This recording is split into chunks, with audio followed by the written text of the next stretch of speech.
It's really fun getting to embody a younger character. We wouldn't normally be walking around with so much attitude and saying the things that we say in the way that we say them. So it's really fun, refreshing to kind of regress in that way. It also gives you permission to just mess around, like throw paper planes and yeah.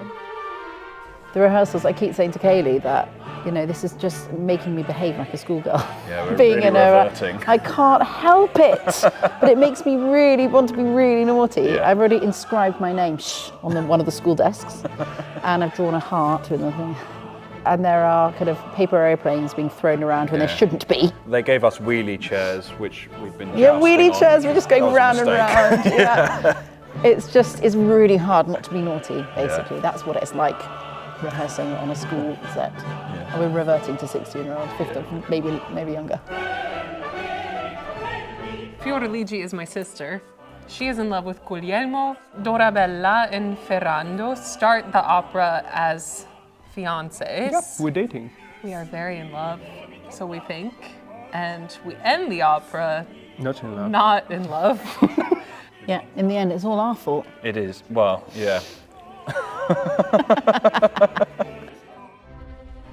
I think the school setting makes this opera work. The kids are kids.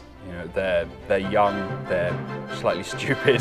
they don't have much experience of the world. Setting it in the school with these young kids, teenagers who one day come in and they're in love with one person, and then the next day they come in and they're like, oh my God, I'm actually in love with this person. Like, that's relatable and real. Like when you're in high school, like people are having flings and crushes every other day. And so I think setting it in a school and having these characters be younger and more impressionable and biologically more hormonal and less experienced, that makes the story come alive and make more sense.